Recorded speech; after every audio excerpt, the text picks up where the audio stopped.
Hola, my earthly peeps. Tony Floreel coming to you from the Presidio of San Francisco, California. I have been gone for a couple of months. I had a bit of a hiatus there. All my fault. I had done a couple of interviews back in, I believe it was, I don't know, October, November.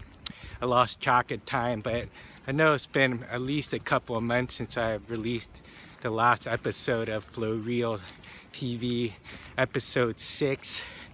And yeah, I'm just gonna get vulnerable here. Basically, during those interviews back then, I had technical difficulty, and it caused me to sort of have a low grade of post-traumatic stress, and inhibited my confidence. I had a lot of beginner's luck for the first 6 episodes, and I would say I got cocky, and I just stopped preparing for the upcoming episodes. There's 2 in mind that I had.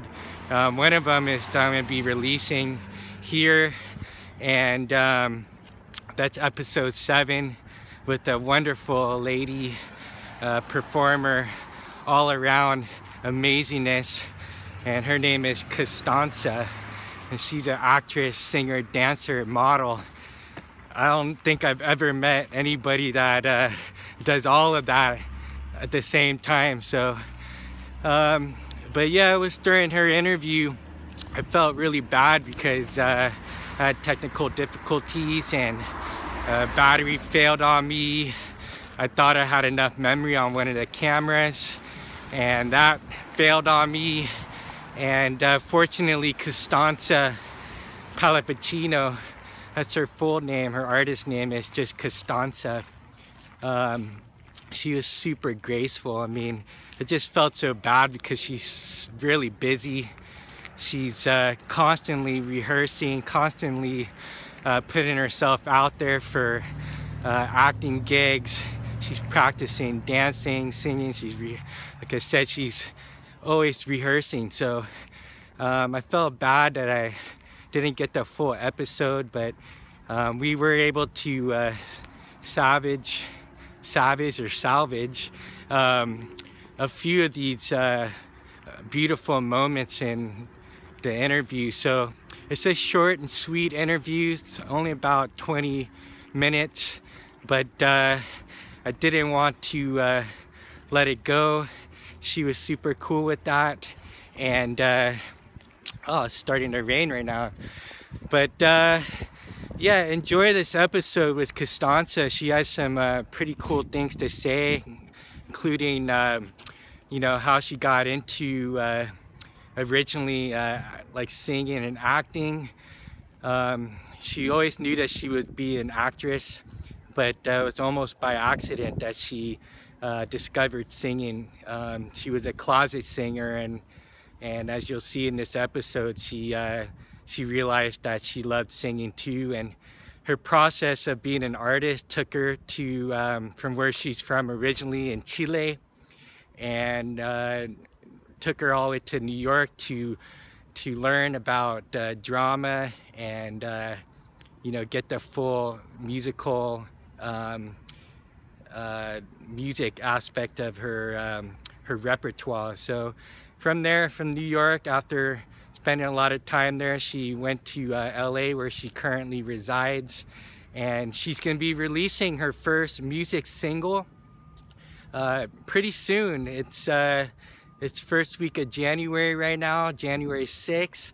I believe it's coming out next week, and she's got a music video and a single from the same music video being released soon. So check that out, support her. She's a super cool chick. We talked about flow states. At first she didn't know what I was talking about, but of course everybody has their own language on what flow is, including being in the zone, being in the pocket. There's all kinds of names that refer to that sort of timeless state where you feel pretty superhuman. So without further ado, enjoy this episode 7 with Constanza Palavecino. I guess I'll title this Fire and Grace because she's, I love her confidence. She has a lot of passion within her heart, and she's very graceful, as you'll see, a beautiful person all around.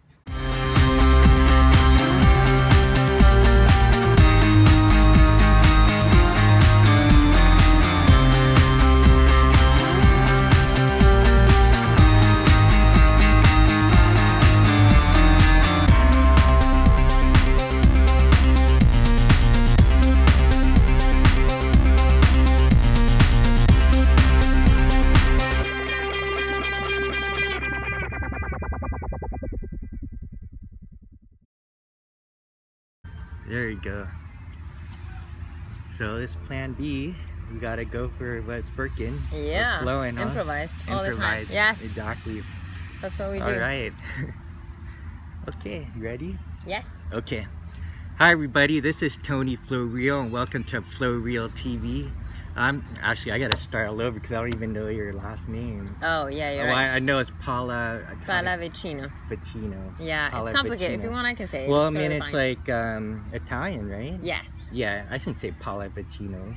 Oh yeah, you can say it perfectly well. And do you want like Coti or No, Constanza. Constanza. Because my name as a soloist, as a singer soloist, is Constanza.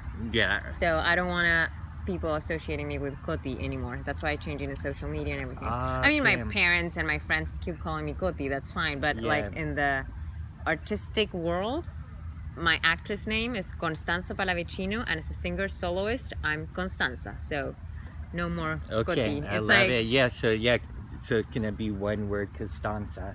Yes. Beautiful. Okay, so we're ready. Yes. Okay, awesome. Here we go. Hi everybody, this is Tony Flow Real for Flow Real TV. Across from me here is Constanza Palavecino. Palavecino.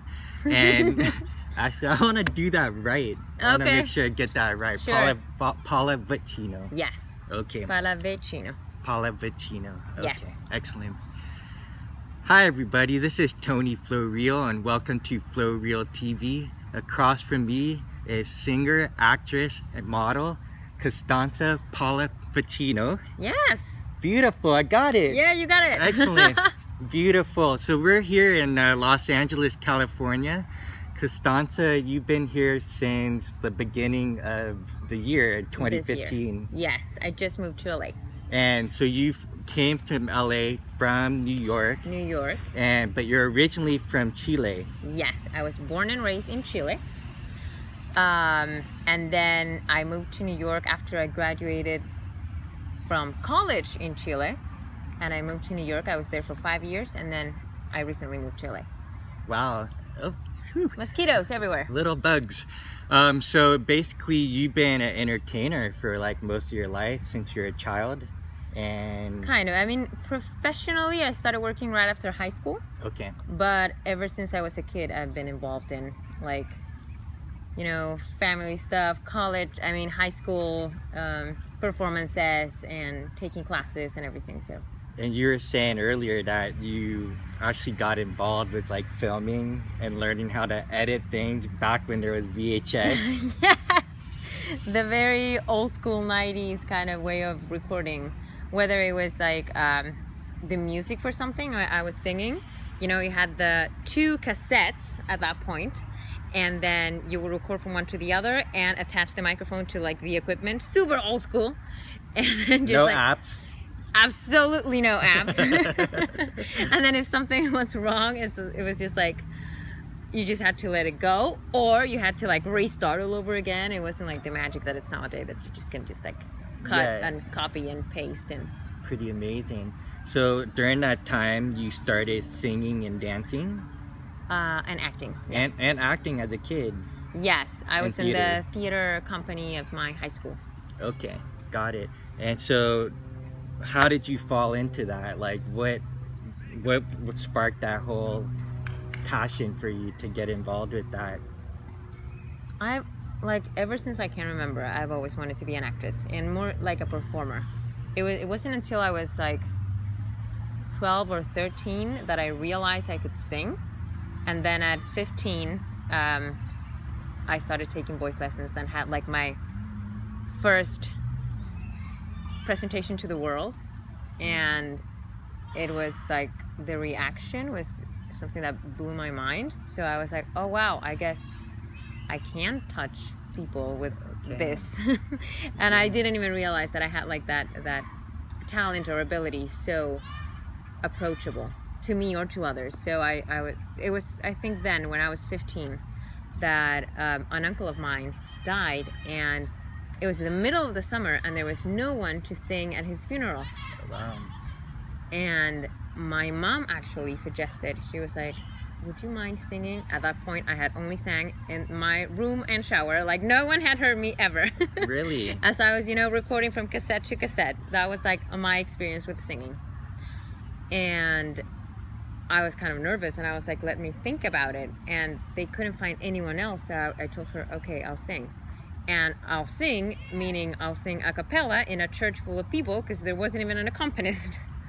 So I don't know how I pulled myself together and didn't cry the whole like mass, but I managed to sing every song, and people at the end just came by and hugged me, and they were like, you have a beautiful voice.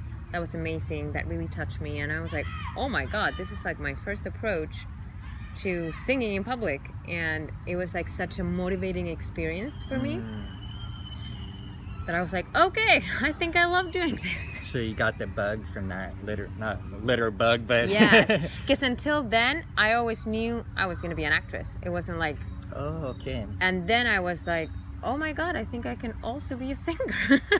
So you knew you were going to be an actress at that point, yes. But you didn't know you can sing yes. publicly. You knew you could sing in person because you just loved to do but that? I didn't even like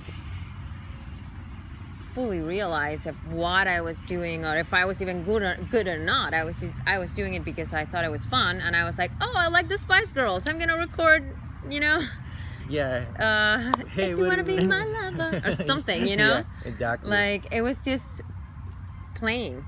I don't think I ever thought of it as something serious until that episode happened, and I was like, oh wow.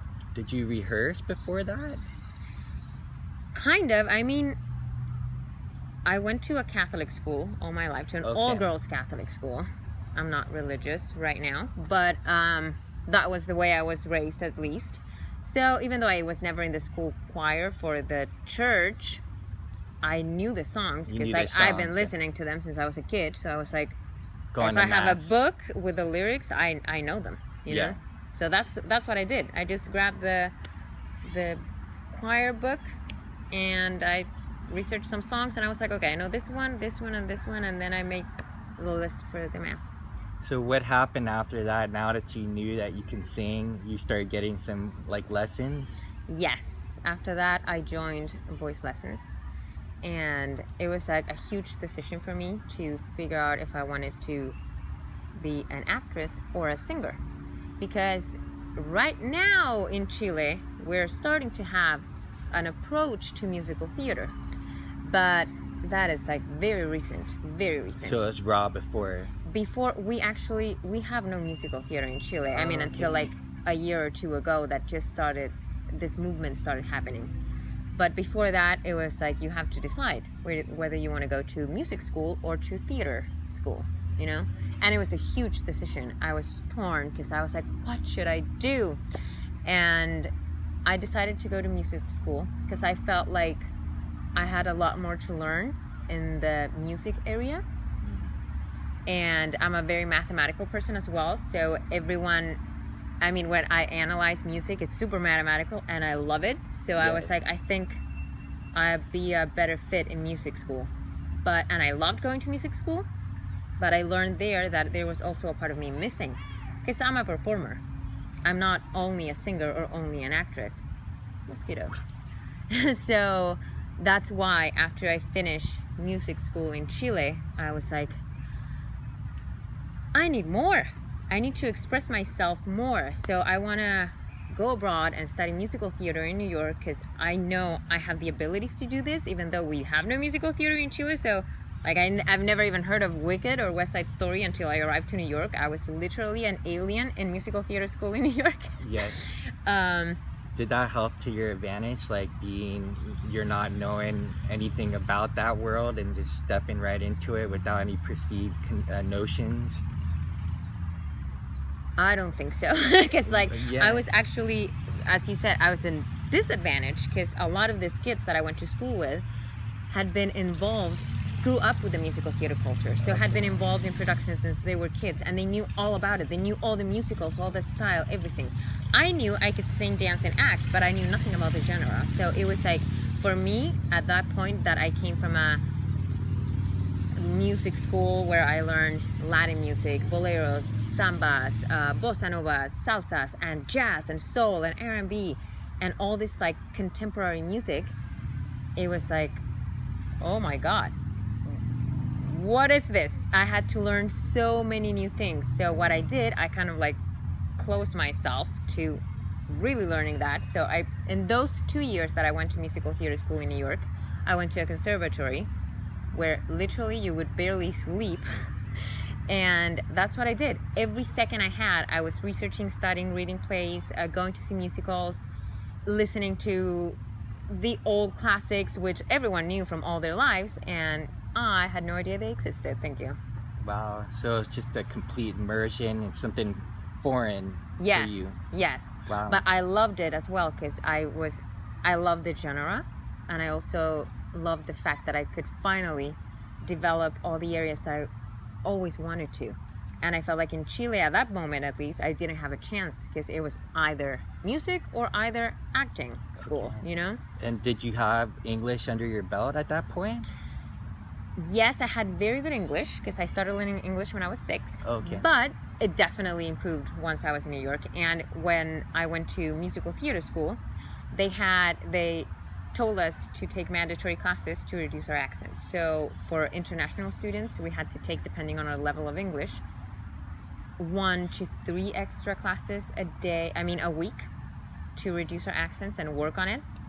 And I would take between 3 and 4. Even though mandatory, I had to take only 1 because I already knew English. Okay. But I was like, I'm already here, I need to give it my best. And everyone told me, like, you're gonna get as much as you put in. So the more you put in, the better it'll be. It's already an amazing program that I need to take advantage of. It's super expensive, and I'm extremely lucky to have the opportunity to be here. So I'm gonna do my best.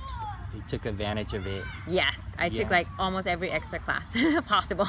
So you've always been a high performer where you're just like, I'm dedicated to this, I'm devoted to my craft, I'm gonna put as much work, and the fact that other people were encouraging you that you're gonna get as much as you put in, you actually did it. Yes. And you continue to hone your craft and put the hours in and learn new things. And yes. Okay, let's talk about flow states. Cool, okay. What do you mean by that? So basically, like, there are times when people get in the zone. So athletes talk about getting in this space where it just feels like every time they, like, it's a basketball player, like every shot goes in, time slows down. You almost feel like you're even observing yourself, like while you're in the act. And it's just flowy, like there's time feels work, whether it speeds up or slows down. So have you had a feeling like that as a performer? And especially, like, people talk about performing in front of large groups of people, so it's even amplified. I've definitely had those moments. I would say a lot of times, especially in the process of achieving something where you're in a lot of rehearsals or studying a lot by yourself or in a group, whatever, I've had to learn to observe myself from the outside or listen to myself outside of, when I'm singing, especially at the beginning, for example. It's like I would listen to something that I would just recorded and I'm like, is that how I sound? Like, have you ever heard yourself in a recording and you're like, ew, it's not my voice? Like that still happens with the video. But I'm getting more comfortable with it. Well, of course that happens to everyone because what we hear inside is different from what we hear outside. So I've learned after a lot of recording my voice or images or something, like, how to appreciate myself, my talent from like an outside perspective. So for example, if I wanted to make it sound a certain way, I know how it needs to sound inside of myself to achieve that. It's kind of weird. So that's sometimes what happens in the process. But of course, once you're in the moment of something, you're not thinking about that. You can't be like, oh yes, this angle, or like this. You just let it flow. Yeah. You know? Yeah. And in those moments when that is happening, after all of the previous training and practicing and rehearsing, that magical moment happens. When it's like, I feel like time sort of freezes, and it's just this magical moment where I don't even know exactly where I am. Like, I know I'm here, but it's just like, I'm also like everywhere. I don't even know how to explain that. Yeah, that's kind of what I wanted to get, was your interpretation, your own language on like what that flow zone moment's like for you. So it freezes for you. Yeah. And you feel like It's outside of yourself. Yeah, it's kind of like a moment in suspense when it's like, and then life continues to happen. It's kind of weird. I don't know. And how long does that feeling last, like after a performance for you? Do you notice it like, oh my gosh, I was in that space, like while you're in it, or it happens like after you're done with the performance? Like in the moment, I don't think of anything else. I'm just like living that. Nothing else comes to my mind like, oh my God, you're doing a great job, or nothing. Like nothing else is happening. It's just like that moment in time that's like magical. And then yeah, after that I usually get super excited, or like a lot of times has happened to me that I get nervous after a performance. Okay. A lot of people get nervous before, and they're like, oh my God, and I'm just like super chill, centered, in peace. I do my performance, and after that I'm like, oh my God, did you see that? Oh my God, you know? Yeah, so you don't get any anxiety or I mean, I do get nervous sometimes, but it's very mild. Very like mild. I've never been like, I can't go, I'm too nervous. Never. That has never happened to me. But I do get super excited and nervous after. And then especially as people like say that was amazing, like you get all this incredible feedback about your performance. And yes, a lot. I mean, that's like amazing, and I'm so grateful. But it's usually that moment that happens when you just go backstage and you're alone and you're like, oh my God. And then like you feel like my hands are shaking and I'm like, oh my God, that just happened, you know? Amazing. So has there been a time where you hadn't been happy with your performance? And oh, many times. I'm a perfectionist. So the fact that if I am extremely happy with a performance that I've done, it's like very rare. Okay. I mean, I'm usually happy, but to be like, oh my God, that was amazing, not a lot of times. No, and those were those rare peak experience zone moments. Okay. Yes. Those moments have even happened to me in rehearsal, not necessarily like in the actual performance. You know, so it's those magical moments that can happen anywhere in the process. That's why I mean, I love it all. I love the actual and the post, you know? Yeah. Have you had them outside of performing in your life? I'm sure I have. Yeah. Like you see, like sometimes they talk about having that with a conversation with somebody. So you have a conversation and then you're just looking at the clock, like where did time go? Oh, so like definitely. Hours just flew by. Definitely, yes, many times, yes. Awesome. Yeah, or like emergency situations. Oh yeah. You know, like in a car accident, like the car starts spinning in slow motion or something like that. Yeah. There's many like cases of that.